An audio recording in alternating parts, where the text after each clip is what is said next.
Hi, everyone. Caresoft Technology would like to welcome you to our AWS and Impetus Technologies webinar. At this time, I would like to introduce our speakers for today. Brett Dalton, Federal Civilian Account Representative at Caresoft, KJ Leon, Global Sales Leader, Worldwide Public Sector at AWS, and Sachneet Bains, Director, Solutions Architecture at Impetus Technologies. Brett, the floor is all yours. Hi, thank you, Kayla.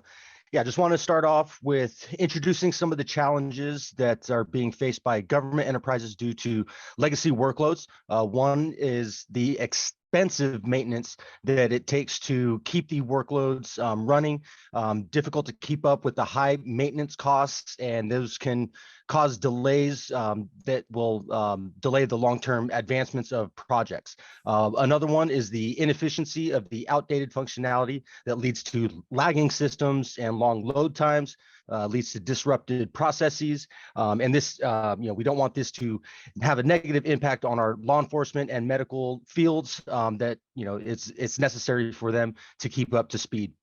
And one of the other things is a lift and shift that can disrupt the business continuity. With legacy systems often customized to meet an organization's specific operational needs, migrating can lead to stressful applications, causing custom applications and leading to a long-term significant disruption. And with that, I will send it on over to KJ. Thank you, Brett. Thank you, Kayla. Good morning, everyone. My name is KJ, and I lead the public sector data team at AWS. First of all, I'd like to take the opportunity to thank Caresoft and Impetus for inviting me to come speak to you today about data and AI in government. In recent years, the field of data science and artificial intelligence have gained significant traction in various sectors, including government. The vast amount of data available to governments, coupled with the advancements in AI technologies, has opened up new opportunities for improved governance, decision-making, and public services. From enhancing policy formulation to optimizing service delivery, data and AI have the potential to revolutionize how governments operate and interact with their citizens. Now, if we can move on to the next slide, Kayla. Thank you. Generative AI, foundational models, or large language models are top of mind for almost all the C-level executives we come into contact with. All this points to the fact that data is still king. You cannot train your AI model without a good data foundation. Now, data systems are often sprawling, siloed, and complex. Diverse data sets are spread out across data lakes, data warehouses, and cloud databases, and on-prem systems. And the problem continues to grow. And I find it remarkable that according to the IDC, 90% of today's data has been created in the last 2 years alone. And IDC also predicts that the amount of data created since the start of the digital storage will more than double over the next 5 years. Now, while data is now growing faster than ever, a majority of organizations are not able to harness the power of that data. In fact, according to an Accenture study, only 32% of companies reported that they're able to realize tangible and measurable value from data. The inability to use data effectively can hinder rapid decision-making and sustain innovation. In some cases, prevent organizations from taking advantage of AI capabilities. Next slide, please. Now, as we generate an enormous amount of data every day, and if we use it properly, it can provide invaluable insights that can help us make better decisions and improve public services. Now, did you know that in the US, in the federal government, only 2% of all federal government forms used by citizens can be accessed digitally, with the federal government instead spending tens of billions of dollars on paper documentation. Now, the government is responsible for delivering essential services to citizens, and it is critical that they are delivered efficiently and effectively. Data is at the center of every application, process, and business decision. It is the cornerstone of almost every organization's digital transformation. It fuels new experiences and leads to insights that spur innovation. But building a strategy that unlocks the value of data for your entire organization is not easy and not a straightforward journey. Now, with the help of data and AI, we can analyze large amounts of information quickly and to identify patterns and trends. This can help us make informed decisions about how to allocate resources and where to focus on our efforts. For example, data analytics can help us identify areas where crime is more prevalent, allowing law enforcement to target their resources more effectively. AI can help us analyze medical records to identify patterns of diseases and develop targeted treatments. Moreover, government can use data and AI to improve its own operations. By automating routine tasks, we can free up valuable resources and reduce costs. AI-powered chatbots can help citizens navigate government services and get the information they need quickly and easily, while predictive analytics can help us identify potential problems before they occur. However, it is also essential to recognize that data and AI can also present challenges. We must ensure that we protect citizens' privacy and security, and we use data and AI in an ethical and responsible way. The use of data and AI in the public sector space is critical to improving the delivery of essential services to citizens. By harnessing the power of data and AI, we can make informed decisions, improve efficiencies, and ultimately provide better outcomes for all. Now let's move on to the next slide. Data-driven organizations continue to grow, an average of more than 30% annually.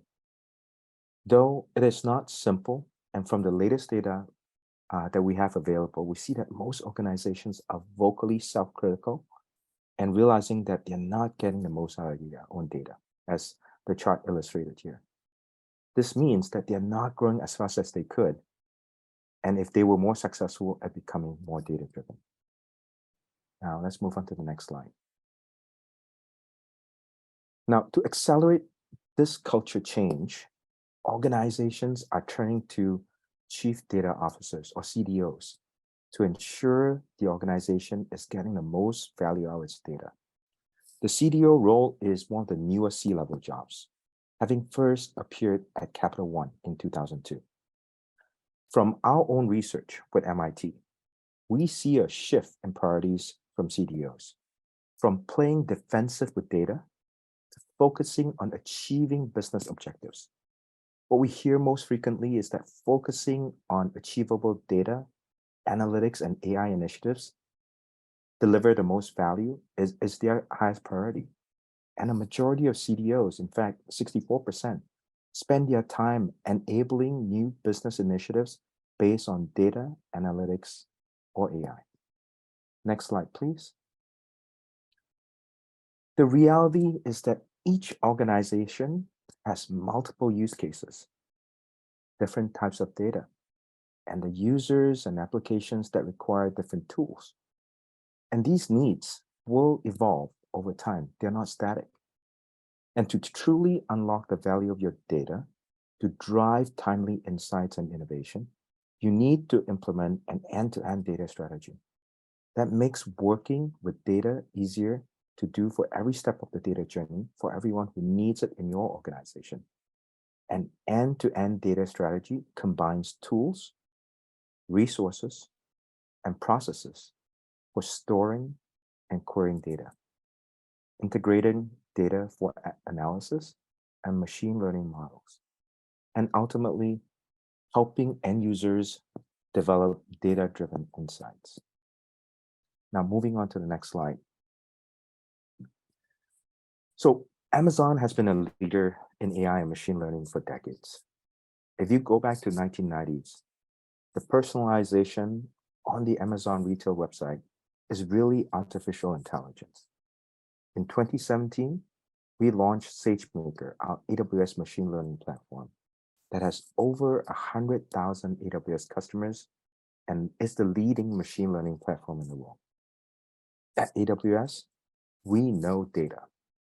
We've used data to anticipate our customers' expanding storage needs for more than 17 years, starting with our Amazon S3 service, the first scalable object storage in the cloud, which is also our first GA or generally available AWS service. Today, S3 continues to deliver unmatched durability and scalability. Customers all around the world store millions of applications and have built hundreds and thousands of data lakes on S3. However, S3 was only the beginning for AWS. Since the initial launch, we've used our expertise to solve problems and complex data issues for customers around the world. Our innovations in data, analytics, and AI/ML, from Amazon SageMaker to zero ETL with Amazon Redshift, to our recently announced Amazon Data Zone, a data governance layer to help organizations better manage their data. Next slide, please. Now, this slide shows that our investment in innovation on behalf of our customers is why more than 1.5 million customers have come to AWS for their data needs. We've helped companies of every size and location around the world build their data strategies that work. For instance, using AWS services, NASDAQ is able to scale from processing 30 billion records per day to 70 billion records per day. Fannie Mae runs their data workload on AWS, leveraging the power of the cloud to perform risk modeling and loan processing. The Department of Homeland Security, the USCIS, Immigration Office, one of our most advanced users, leverages the power of the cloud to help with immigration processing all the time. Now, you're probably wondering, how do they do it? Which comes up to our last slide. By working with the leaders across all industries and sizes, we've discovered that at least 3 core elements of an end-to-end data strategy is needed. First, you need a comprehensive set of services to meet the needs now and in the future. AWS provides the most comprehensive set of data capabilities to give you optimal price performance for any data workload or use case. Second, solutions that integrate your data services so that you can easily access it no matter where it lives, which is exactly why AWS is investing in zero ETL feature, so that you can quickly and easily connect to and act on all your data. And third, the right governance strategy. AWS provides the end-to-end data governance you need so that you can free your teams to move faster with data. Now, only AWS provides you with the capabilities you need for an end-to-end data strategy that serves you now and in the future. With that, I'd like to hand it off to Sachneet at Impetus to talk to you about Impetus and their LeapLogic migration automation tool. Sachneet? Hey, thank you, KJ. And hey, everyone. Thanks for joining in. My name is Sachneet, and I lead the solutions architecture at Impetus. I'll quickly share my screen because I'd also like to take you through a quick demo of this LeapLogic solution.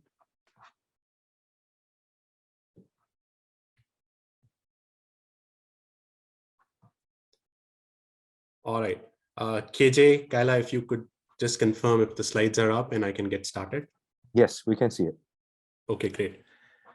Thanks for setting the context, KJ. Now, as a next step, how do we even modernize any of the workloads or legacies that we have and take it to the AWS native platforms?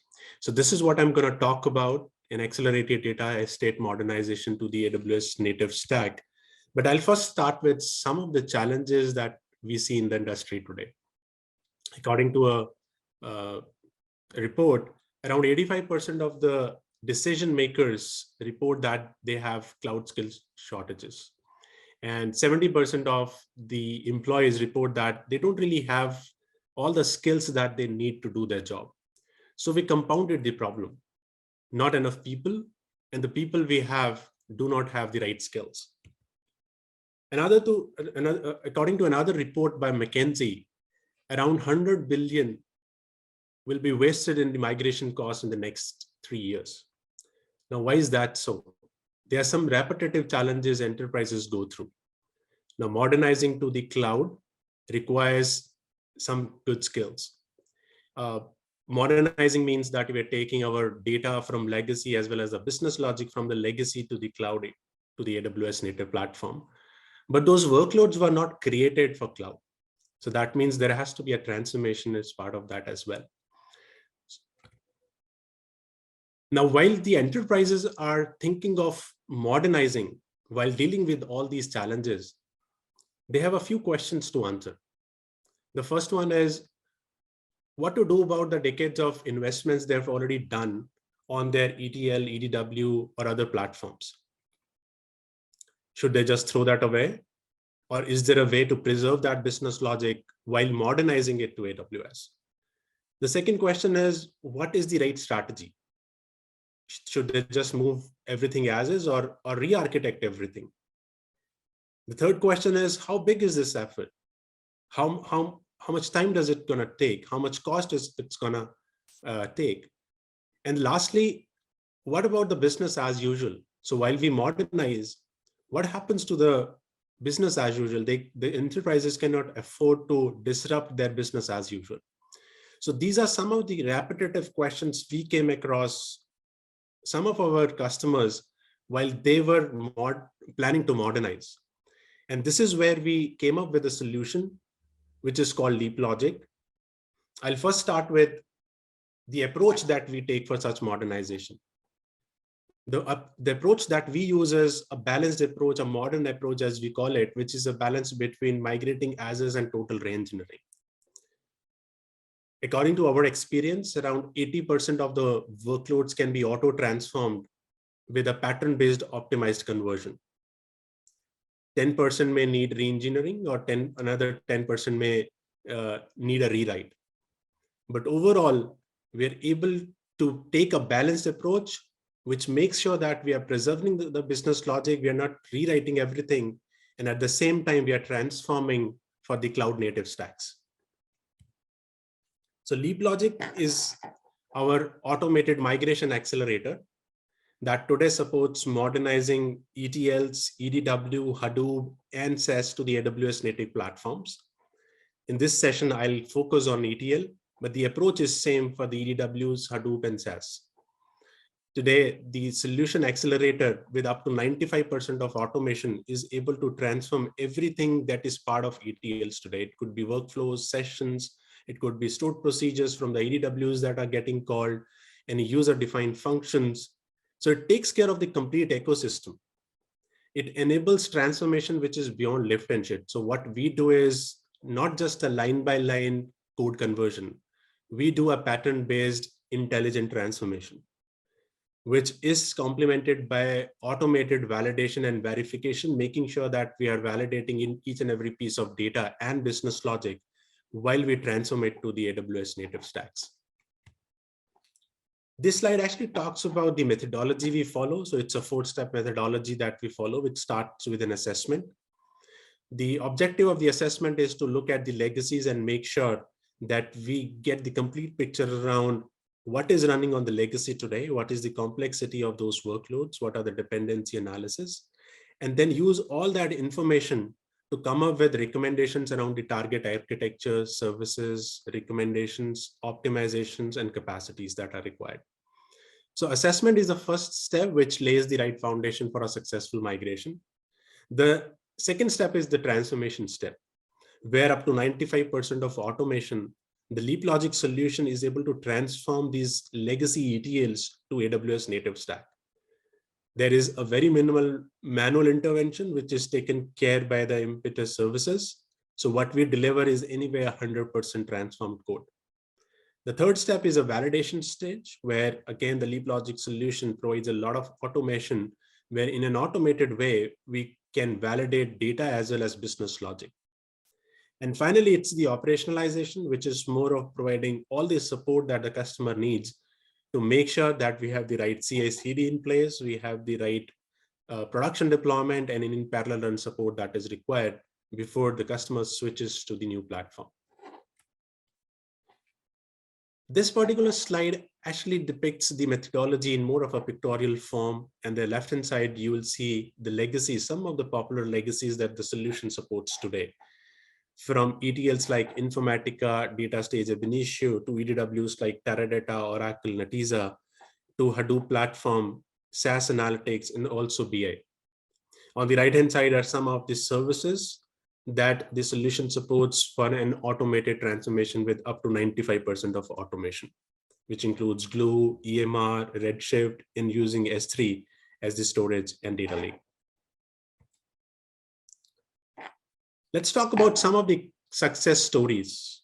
Now, this is for one of the top US banks who wanted to create a unified platform so that they could take better business decisions and also overcome some of the operational challenges and high costs that they were incurring from their legacy stack. Using our 4-step methodology, using our solution accelerator, we created a unified platform for them. We did a seamless modernization of all those legacies.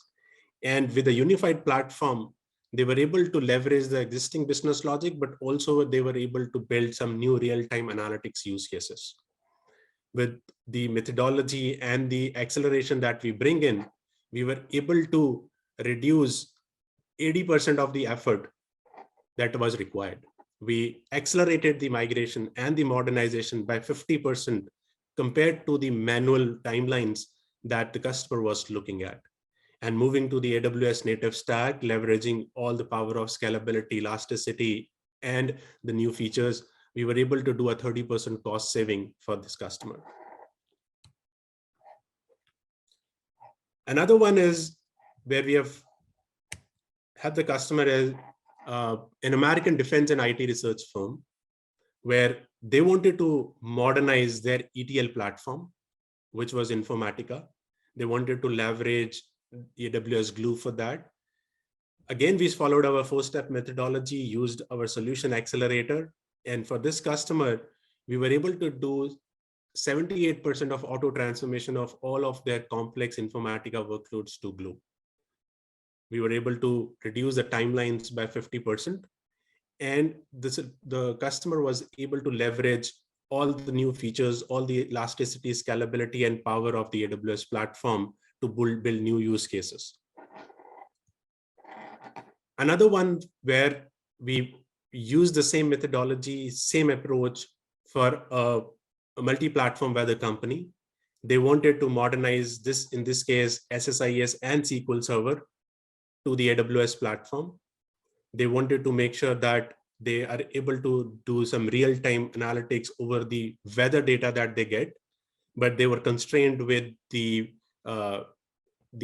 consumptions as well as the features available from the legacy platform, and they wanted to modernize and leverage AWS platform for that. We modernized them, we built the platform for them. Again, with all the acceleration and automation that we bring, the customer was happy with the 50% reduction in the timelines that we brought. And at the same time, the kind of availability that they have from the platform and the kind of new use cases they could build on AWS. Now, with that, I would like to take you to a very quick demo of how we modernize Informatica to AWS Glue. I'll take you to the LeapLogic UI. I move to the LeapLogic UI. This is one of the Informatica assessments that I've already done.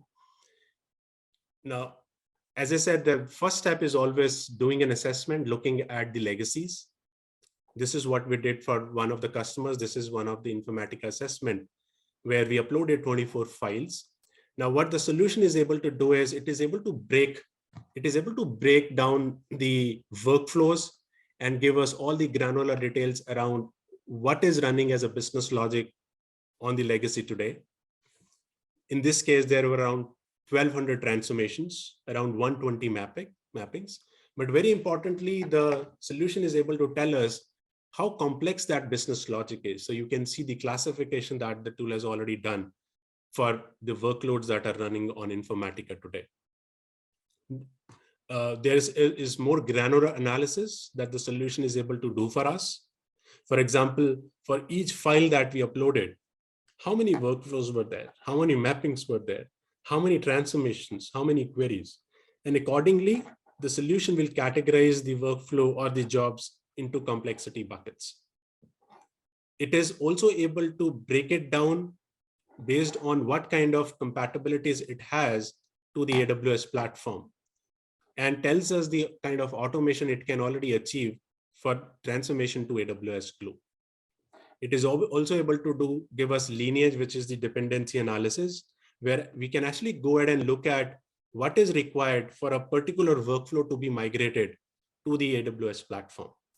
So here you can see the kind of graph that it has created for a dependency analysis.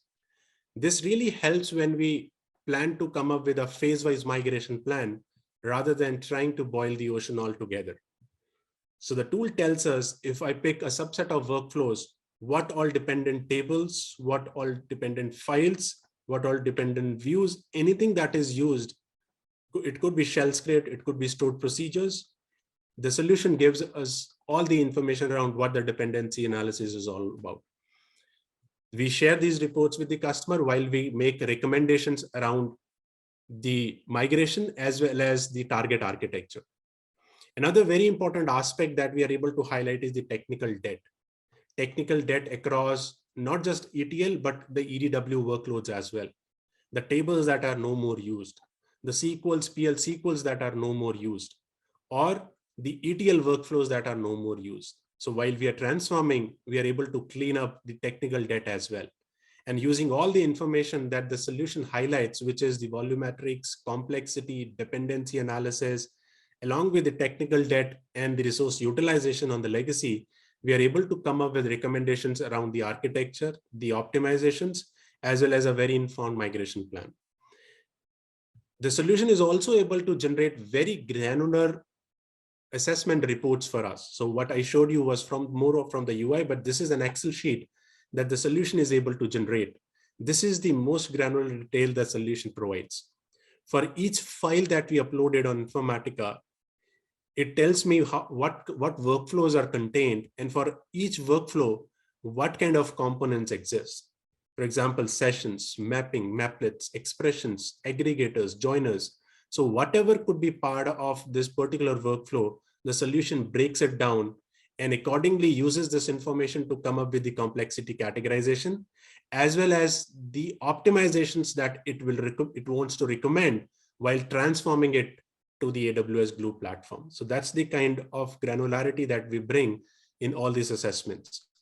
This assessment helps us to come up with phase-wise migration plan, but they are fixed cost and fixed timeline. And we are able to guarantee that because that's the confidence we get from all the information that the tool extracts for us as part of the assessment. So this is assessment. We have planned everything. We have all the insights we need to start with the transformation. How does the transformation now works? I'll very quickly show you an example of an Informatica workflow that I've taken as an example. This is the pictorial representation of that particular Informatica graph. The first step is exporting it into XMLs. So whenever we work with a customer, depending on whether we are working for an ETL modernization, an EDW, SAS, or Hadoop, we share a prereq document which talks about what are the prerequisites, what are the artifacts we would need for assessment and transformation. In case of Informatica, it is the workflows exported as XMLs.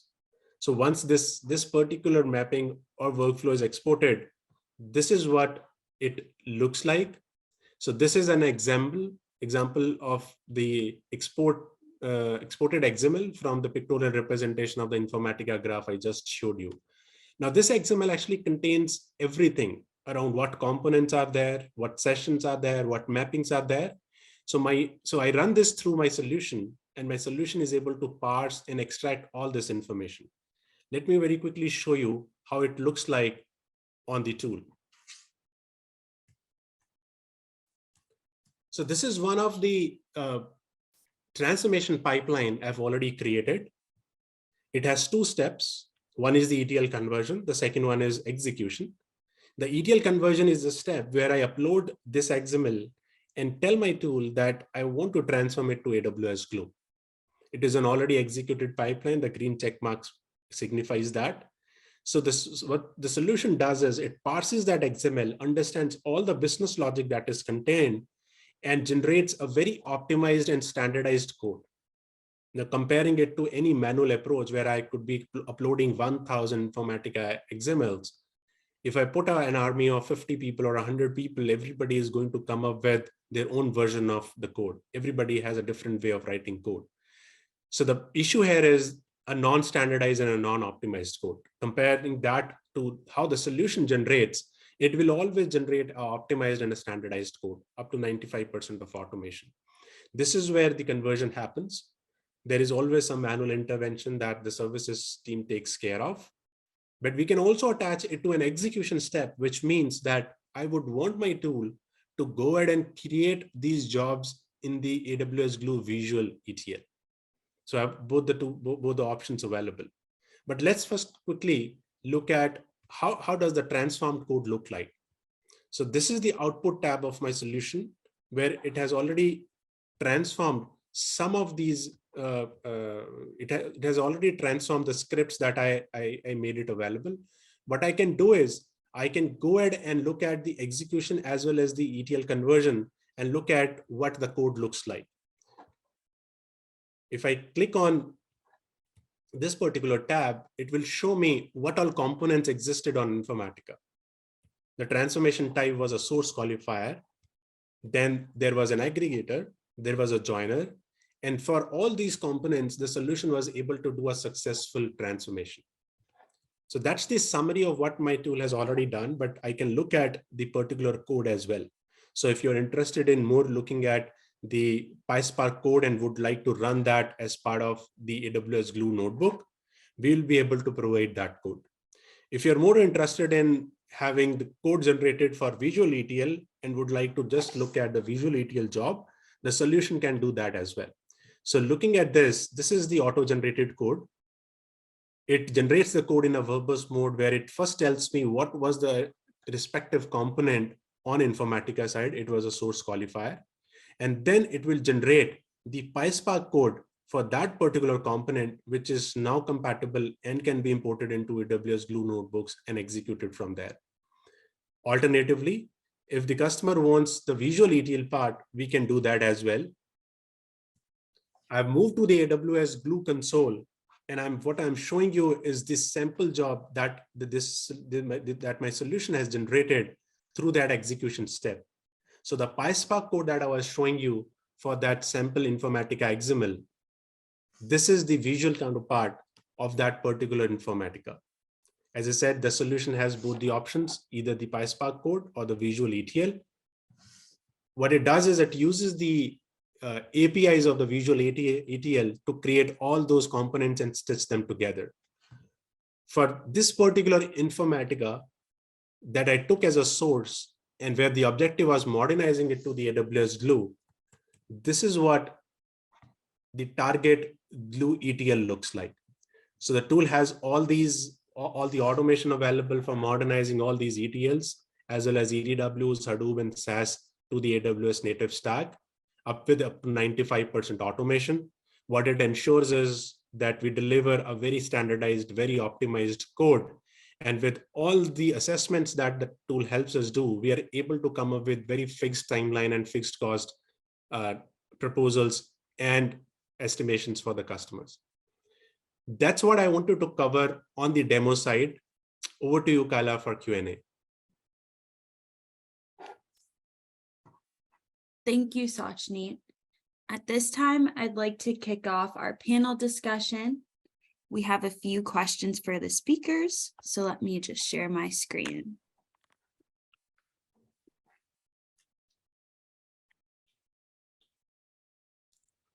Starting it off, KJ, this question is for you. What are some of the key data trends you are seeing from your engagement with public sector customers? Yeah, thank you for that question, Kayla. In addition to the broader data zone and modern data strategy discussion, data mesh, data governance, data sharing, and data lineage seems to be the topic that a lot of people are asking questions around. Across public sector's customers globally, many governments are actively focusing on creating a modern data community, allowing data sharing between different agencies, different departments, as well as in some cases external third party, so that they can, potentially build apps that can help improve citizen services. Very insightful. Thank you for sharing. The next question we have is for Sachneet. Apart from assessment and transformation to target stack, how can LeapLogic help us in defining architectural choices, tech stack trends, and make future-ready choices? Thanks for the question, Kyla. I think that's a great question. The way LeapLogic works today and the methodology that we follow, we use all the information that we extract from the legacies to come up with the right recommendations. Now, those recommendations first would be around technical debt that should be first removed. Second, looking at the way the business logic is written on the legacy, but depending on the target that we want to move it to, let's say Glue or EMR or Redshift, we are able to come up with the recommendations around what are the architectural refinements that should be done. What are some of the optimizations that should be part of the transformation? So the tool does not just help come up with assessments and doing the transformation, but it also helps us come up with a very futuristic architectural recommendations and optimization recommendations, along with capacity planning for the customer while they're working towards their modernization journey. Thank you for expanding on that with the audience. Our next question is for KJ. Everyone is talking about Gen AI these days. What role do you see Gen AI playing in the public sector? Yeah, thank you for that question, Kayla. That is really a hot topic with a lot of different segments right now within public sector. Let's start off with the education space, right? I know in the news today, we see a lot of news stories about schools banning the use of generative AI for fear that it can help students write paper and cheat.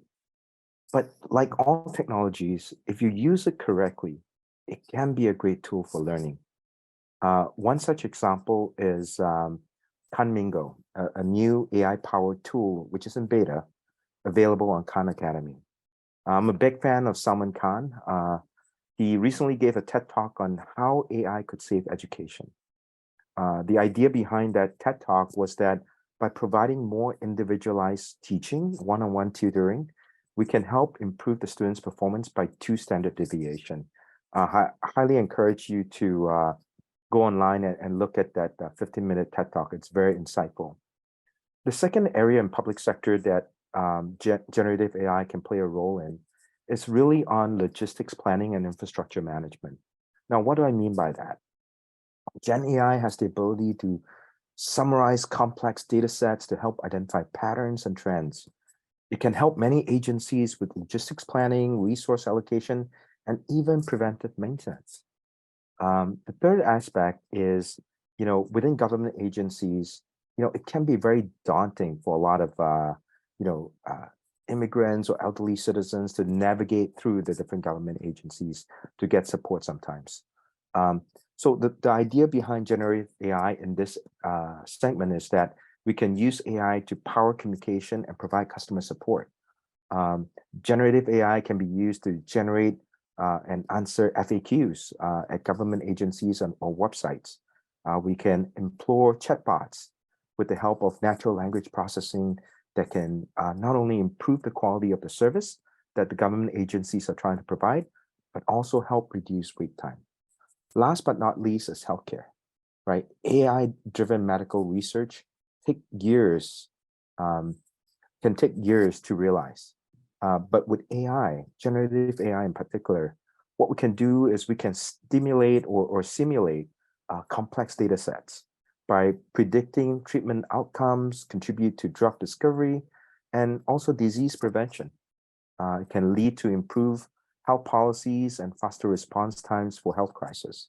By also analyzing a patient's data and medical records, we can leverage generative AI to develop personalized treatment plans for the patient. So in the interest of time, I can go on, but in the interest of time, I'm going to stop here and allow Sashni to maybe answer the next question. Thank you for breaking that down. Lastly, to close out our panel discussion, Sachneet, what's the most challenging and tricky part of the tech stack modernization journey? Where's the real heavy lifting involved? That's a very interesting question, Kaila. When it comes to modernization of the legacies, I think the most tricky part is how to preserve the business logic, but at the same time transform it to the cloud native stack. And we are talking about legacies like ETLs, Informatica, data stage initios of the world. We're talking about EWs like Teradata, Oracle, Netezas of the world. We're also talking about Hadoop workloads or SaaS workloads. The tricky part is, how do I preserve the business logic contained across all these legacies, but at the same time transform them to the cloud native stack? I also need to make sure that I'm not just lifting and shifting them. I'm transforming them to leverage the optimizations and the features of AWS stack so that I can meet or beat those SLAs. So I think that's the tricky part. This is where the heavy lifting has to happen, because I just gave you an example of how an Informatica native component is transformed to PySpark code. But we want to preserve the business logic while doing that. So that's the one aspect. The other aspect is we are moving from one world to another. There could be certain gaps or differences, as I call it, in the functionalities or features available across those two platforms, from legacy to the AWS platform. How to bridge those gaps?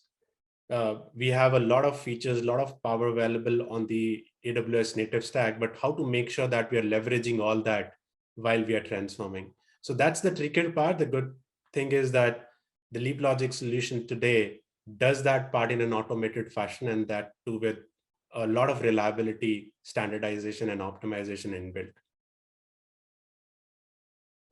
Thank you, Sachneet. If there are no additional questions, I'd like to thank all of our participants for joining, as well as Brett, KJ, and Sachneet for presenting and answering our questions today.